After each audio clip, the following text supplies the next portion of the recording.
Regarde, c'est ce fou de José. Il nous fait le même coup à chaque fois. Il est malade ce type, c'est pour nous faire peur.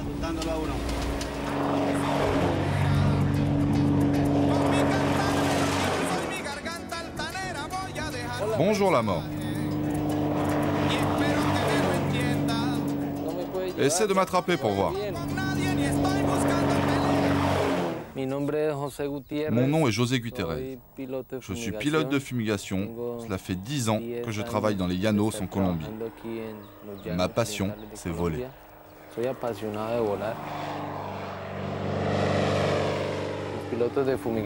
Nous, les pilotes de fumigation, nous sommes une espèce rare. Car il faut avoir du courage, il faut être vaillant. On risque notre peau tous les jours au travail. Nous volons à 1 mètre du sol et à 200 km/h.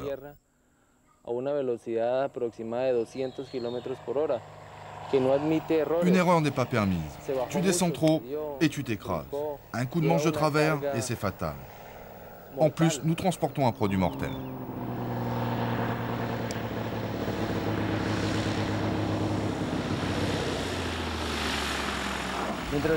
Dans ce métier, nous décollons et atterrissons 40 à 50 fois par jour.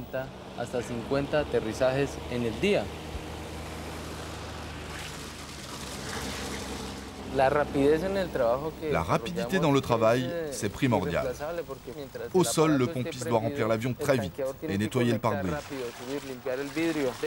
Le temps maximum au sol ne doit pas dépasser 2 minutes. C'est du temps mort pour moi. Au sol, je ne gagne rien. Moi, on me paye que lorsque je décolle.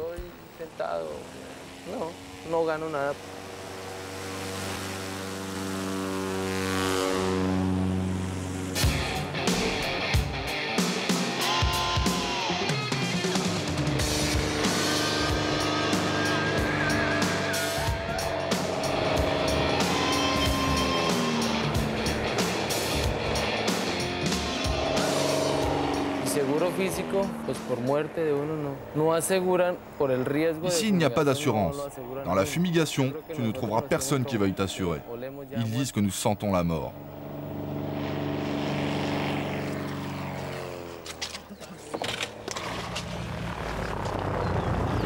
Appelle-moi le mécano, s'il te plaît. Dis-moi, la pression d'huile est trop basse. En cabine, j'ai l'impression qu'un tuyau s'est rompu et si c'est le tuyau d'essence, ça fuit sur le moteur et ça peut exploser. Hein. C'est ça exactement. Tu vois, je le sentais trop accéléré.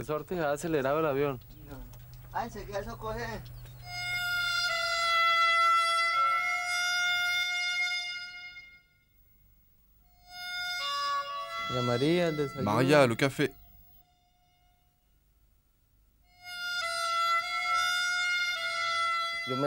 Je suis désespéré lorsque je n'ai pas de travail, lorsque je ne vole pas. Cela m'ennuie et ça me fatigue.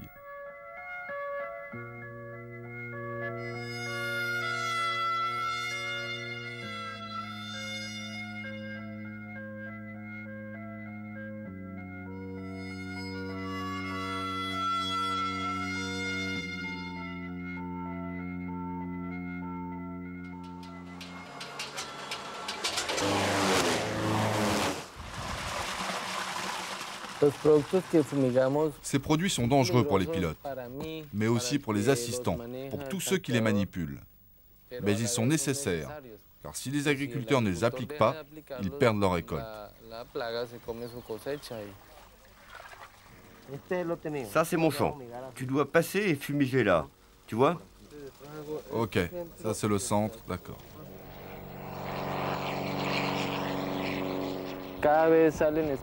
Il y a toujours de nouvelles espèces de maladies ou d'insectes qui se développent et se régénèrent sur les cultures. Nous, les Latino-Américains, nous servons de cobayes pour essayer les produits chimiques qu'ils lancent sur le marché. Et ces produits qui sont interdits aux États-Unis et en Europe, ils nous les envoient chez nous.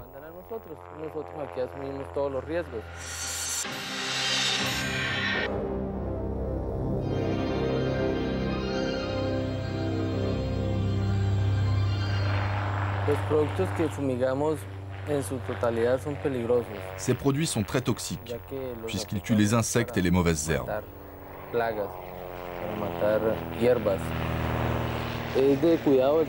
C'est un travail délicat. Il faut être très professionnel pour appliquer les doses avec précision.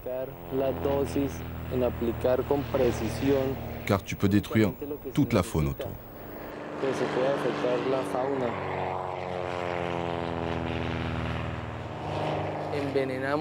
En fait, nous empoisonnons les cultures pour qu'il y ait de bonnes récoltes. Tu vois, c'est à cause de cette vermine de chenille que nous sommes obligés de fumiger les champs de soja. Sinon, elle détruit toutes les feuilles.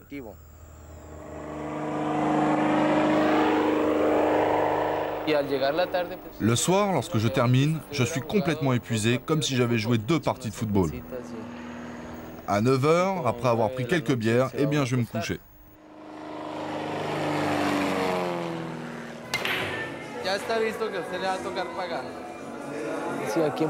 Ici, à Puerto Lopez, il ne me reste plus que mon frère. C'est la seule personne en qui j'ai confiance. Je me suis fait à ce village. Il est pacifique, j'ai du travail, les filles sont jolies et je suis heureux ici.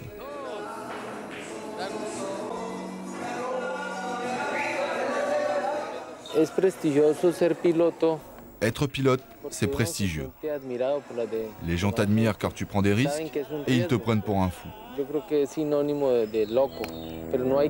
Mais il ne faut pas que le succès te monte à la tête.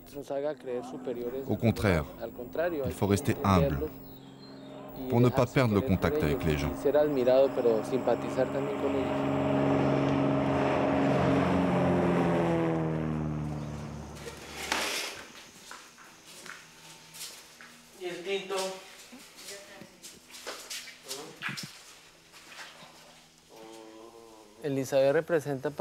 Elisabeth représente la moitié de moi-même.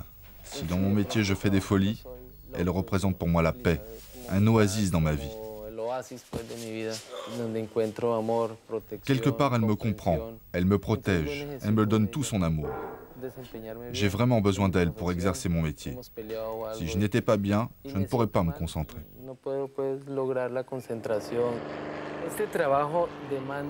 Dans ce travail, il faut avoir une grande forme physique et mentale, car tu dois affronter des situations de tous les dangers. Elisabeth représente 70% de mon état mental et physique.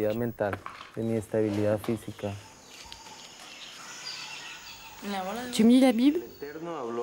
L'Éternel a parlé à Moïse et à son peuple. Tout ce que tu peux faire, fais-le selon tes forces, car dans le Zéon, c'est quoi le Zéon? La mort. Oui, c'est la mort. Ouais. Lorsque je lis la Bible, j'apprends tous les jours quelque chose de nouveau. Cela me rassure. Regarde ce qui s'est passé avec le moteur de mon avion. Plus le risque s'accroît, plus je dois être en communion avec Dieu. Alors je ne crains rien. Il n'y a que Dieu que je crains. Et j'ai mis ma vie entre ses mains.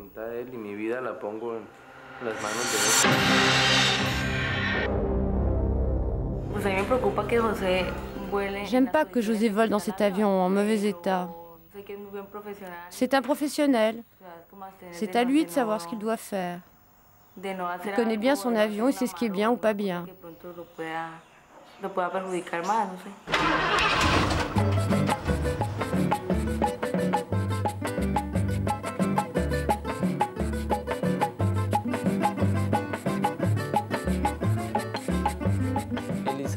Elisabeth sait que j'aime courir les filles, mais ce n'est pas sérieux.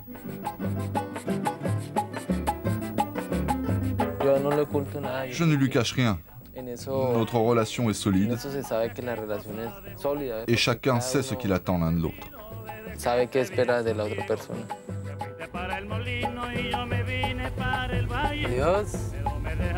Marta, María, Ana, Claudia, Julieta, Cecilia, Juana, ¿cómo se llama? Donne-moi la première lettre de ton prénom et je te dirai comment tu t'appelles.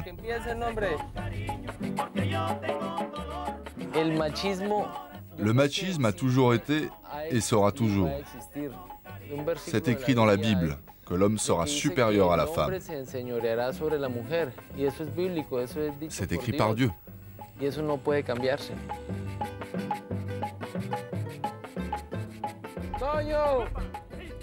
L'avion est encore cassé? C'est surtout en dessous du moteur, il y a une nouvelle fissure. C'est le mécano qui l'a dit. Il faudrait que tu ailles voir tout de suite.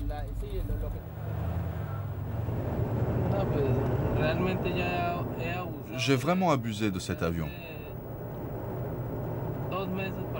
Cela fait 2 mois que je ne devrais plus voler avec ce moteur. Et maintenant, il tombe en panne tout le temps. Et cette fois-ci, c'est grave. Une fissure, tu parles.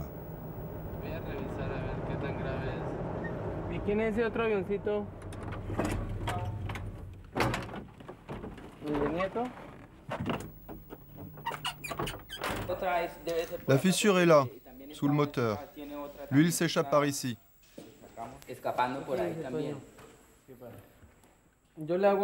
Écoute, je vais faire ce vol pour 700 francs. Mais si je m'écrase au sol avec cet avion, ça te coûtera 700 000 francs. Tu remets 3 zéros. 700 000 francs? C'est le prix de l'avion. Non, non, non, c'est beaucoup trop de risques. Pour mon portefeuille et puis pour ta vie. Non, non. De toute façon, les risques, on les prend tout le temps. Ça fait partie du travail. Mais au moins que les clients paient.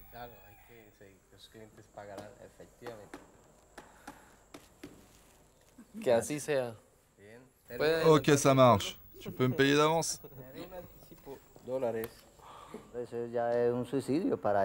C'est suicidaire. Il ne faut pas que l'avion vole dans cet état. C'est vraiment du suicide.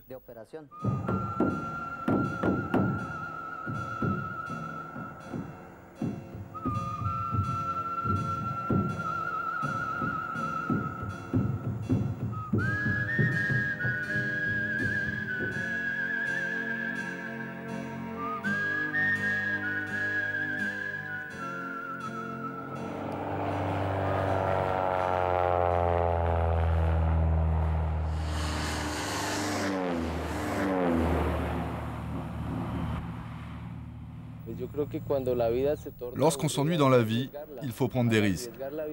La vie prend alors beaucoup de valeur. Lorsque j'ai terminé le travail, je passe sous les lignes à haute tension. Parfois aussi j'atterris sur la route, cela m'excite. Je domine ma machine.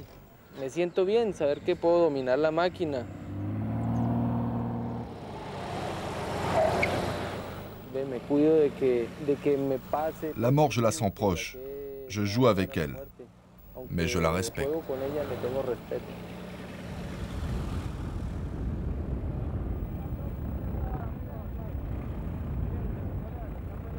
Dis, on fait une fête à l'Hacienda avec des copains, tu viens? Je termine ce chant et je vous rejoins. J'ai encore 2-3 passages à faire.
José, il est vraiment dingue. Les llanos, ce sont les plus grandes étendues de terre. Ça leur représente la moitié de la Colombie. Ici, il y a les plus grandes haciendas du pays. Pour 20 000 hectares, on met dessus 20 000 têtes de bétail. Hola, don Ardulfo. ¿Qué más, capitán? ¿Cómo me le ha ido? Bien. No la embarró, capitán. ¿Por qué? Claro, Tu as failli me veníamos désarçonner avec ton avion. Résultat, une vache s'est cassé la patte. Se nos jodió un vaquero con novilla y todo. Eh bien, on n'a qu'à manger la vache maintenant. Listo, entonces ahorita... Bon, viens, je t'invite à déjeuner.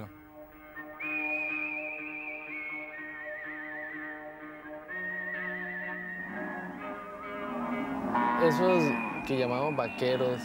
Les llaneros passent toute la journée à cheval. Ce cheval, ils l'ont dressé eux-mêmes.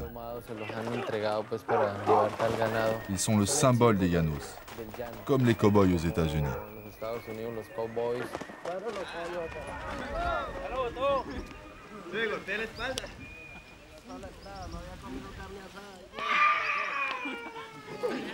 Estamos preparando unas 1000 hectáreas. Dis-moi, on est en train de préparer 1000 hectares de riz pour avril. Por ahí en abril. Alors on voudrait que tu nous fumiges toute cette partie.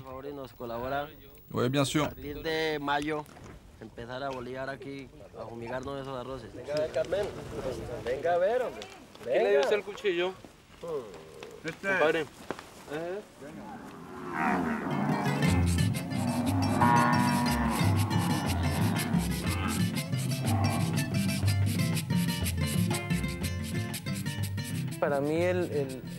L'avion, pour moi, c'est comme pour le cow-boy son cheval. Je communie avec lui. Ton cheval part à gauche, tu le redresses. Eh bien, l'avion, c'est pareil.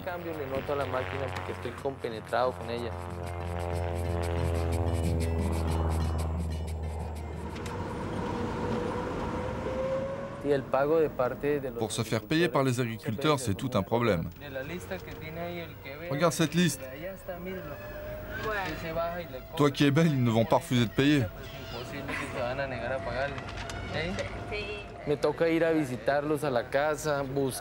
Je dois aller les chercher chez eux, dans les bars. Je vais les chercher dans les champs, avec une gueule de chien battu et en pleurant.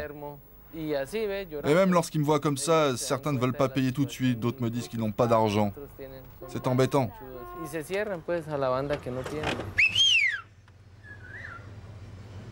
Allez, viens, Majid. Abdallah Majid. Père ou fils?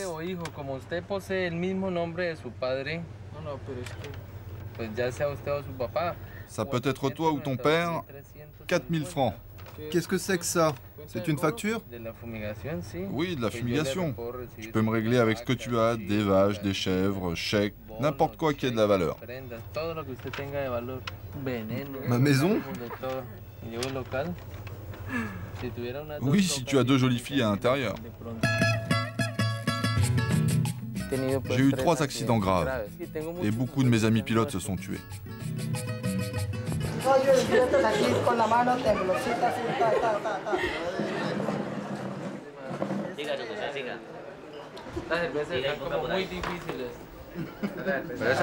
Moi j'ai cassé déjà 2 avions.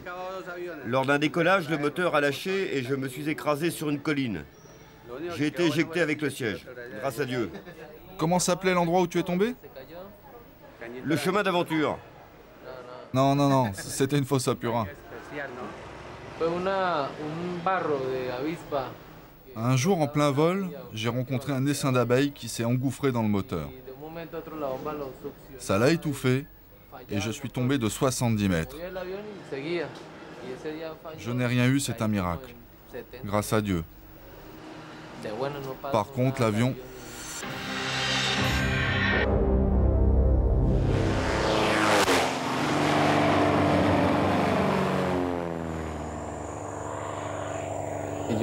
J'ai perdu toute ma famille dans la catastrophe du volcan d'Armero. Et j'ai vécu une autre tragédie ici à Puerto Lopez. Un être cher s'est suicidé. Un jour peut-être, je rencontrerai Jésus pour qu'il m'emmène là-haut, dans le ciel. En fait, lorsque je vole, je me sens plus près d'eux.